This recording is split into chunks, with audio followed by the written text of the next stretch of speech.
there, I'm Jennifer from my-colorado-kitchen.com, where I bring from scratch recipes straight from my Colorado kitchen to yours. Today we are going to make a rustic berry peach galette, and I am so excited. It happens to be my birthday week and I get one of my favorite desserts. This galette has a sourdough crust, the rustic freeform tart. We're going to make the crust. We're going to put the filling in there, so we're gonna do berries and peaches, and we'll fold over the crust on the top, and it's going to be the freeform tart, freeform pie, whatever you wanna call it. So much easier than a pie, and oh my gosh, it is so delicious. If you do not have a sourdough starter, don't worry. I will link the video below to my beef sweet potato sage galette, where the crust for that does not use sourdough, and you could substitute the crust in that recipe for this recipe. So either one will be great. I think we should get started. The first thing that we need to do is we need to make the crust. So to do that, we're going to do 2 cups all-purpose flour. After the all-purpose flour, we're gonna add 1/4 cup sugar. After the sugar, then it's the salt, so 1 teaspoon salt. We're just gonna give that a rough mix together. Next, we're gonna add 1 cup butter. So I just got this out of the fridge. I like to use the grass-fed butter. It's way easier to grate cold butter than it is to grate soft, warm butter. You do not need to put it in the freezer though. The cold butter just from the fridge is sufficient.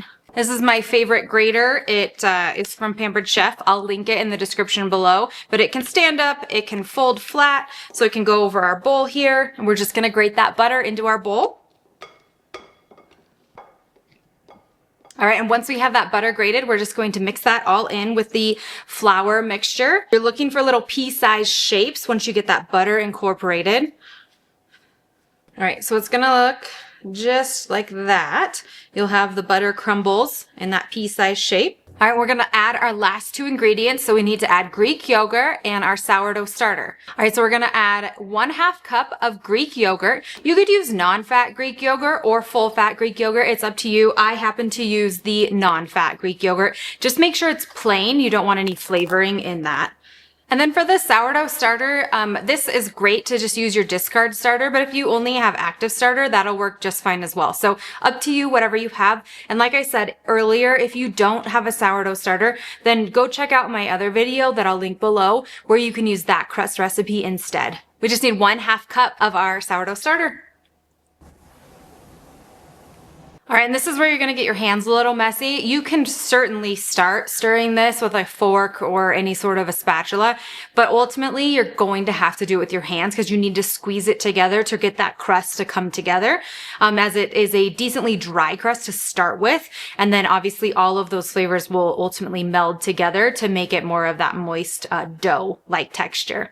You may be worried that it's not going to come together and all the dry bits won't be incorporated, but it can and it will come together and you'll get all of those dry bits. Some of the benefits of the sourdough starter being in our crust is that it's going to just ferment that dough just enough that it's going to be a little bit easier digestible for us.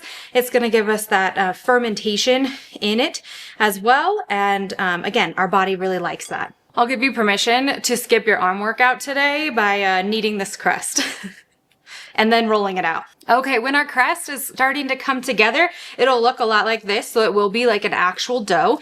I like to just get it in a little bit of a circle here. It makes it easier when I start to roll it out. We're gonna let it chill in the fridge for about 20 to 30 minutes while we mix up our filling. All right, it's time to mix up that filling. And we are going to do a berry peach filling, hence the name of our berry peach galette.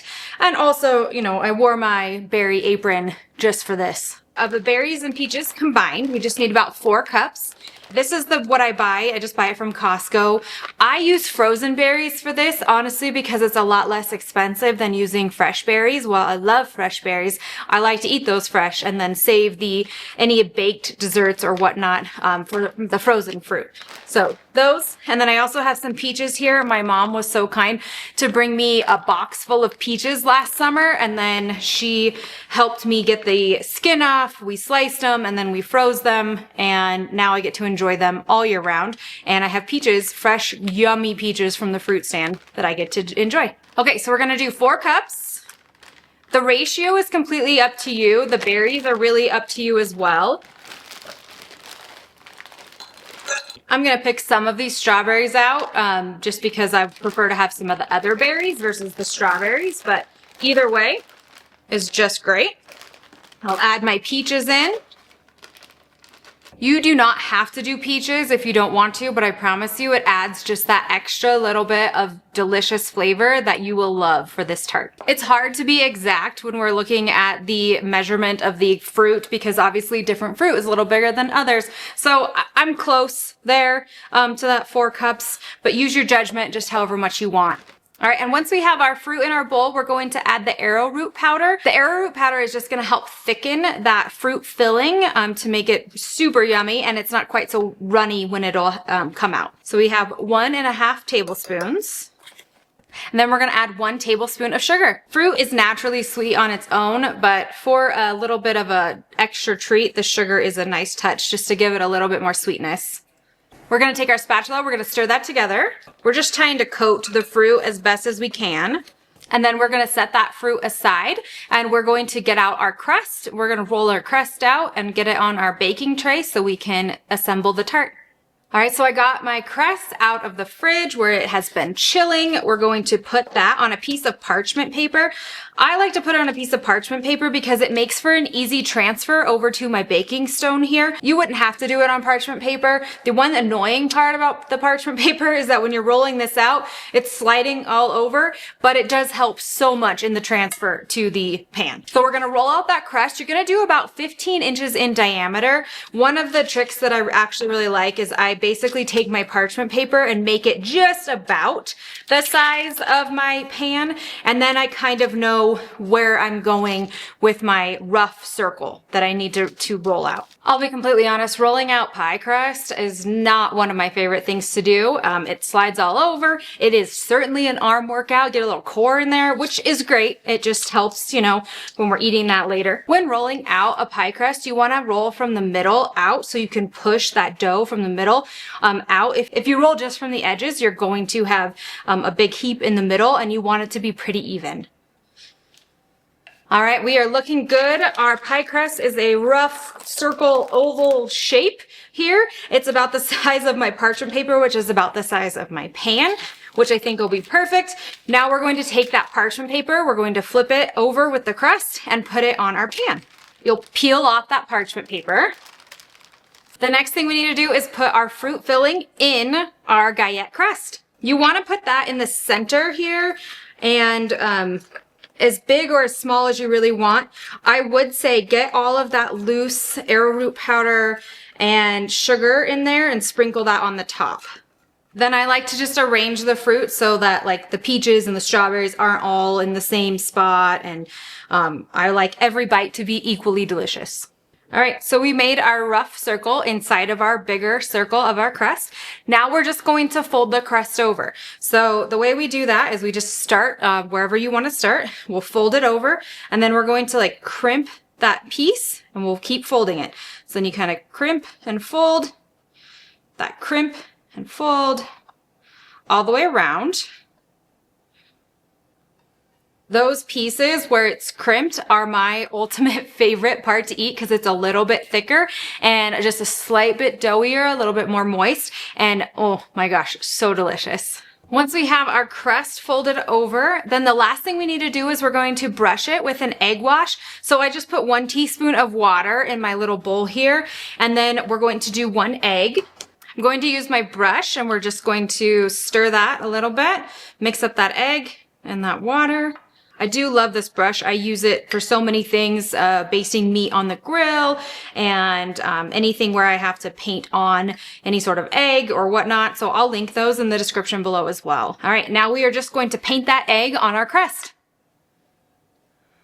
The egg helps keep the crust a little bit moist, and then it also will allow for our sugar to stick that we're going to put on in just a minute. After the egg wash is all on, then we're going to add our turbinado sugar. We're going to just sprinkle it around on the edges. You can do as much or as little as you would like of the sugar. The reason we use turbinado sugar is because it's just a little bit thicker, and I think it's delicious, adds a nice little crunch, and makes our tart look so beautiful. After that sugar's on, then we're going to put this in the oven. So the oven needs to be at 400 degrees. We're gonna bake it for about 45 to 50 minutes. So one thing I will say is that the fruit is going to get a little bit watery, which is what that arrowroot powder is going to help, especially if you use that frozen fruit, but that's why we just watch it. So I would say typically I am more towards that 50-minute mark, but you're going to watch it. It will settle down. The biggest thing you want to make sure of is that your crust is cooked. So I'll be back in about 45-50 minutes, and I'll show you what I'm talking about as to when it would be done so you can watch it for your own oven and temperature changes there. All right, it's been about that 50-minute mark, and our Rustic Berry Peach Galette is done, ready to come out of the oven. So let's grab that. There you have it. The galette is out. It did have a hole in it over here on this side, it looks like, so some of the juices have spilled out, which is just fine. When it cools, I'm going to transfer it to a different dish anyway, and it'll be ready to slice just like a pie and eat. There is juice in the middle that you'll see that we talked about before, and that's okay. It will thicken up a little bit more and settle in and be just great. The biggest things that you want to look for when you're making sure that your galette is done is just make sure that the crust is brown around the outside there, and that it's like not too soft to the touch. So really we're looking for our crust to be done, and then the fruit will follow as it rests for just a bit. I would let this rest, then I would top it with some homemade whipped cream, which I will link the video for that below. And then I would also top it with some homemade vanilla ice cream, which I'll also link the video below in the description. So then you can have a whole yummy dessert, which I'm going to do for my birthday this week. So I hope you guys really enjoy this recipe. I hope you enjoy your galette, this rustic pie. Thank you guys so much for watching. Don't forget to like this video, subscribe for more from scratch recipes, and then check out my website at my-colorado-kitchen.com. You'll get the full recipe details there. From my kitchen to yours, happy cooking!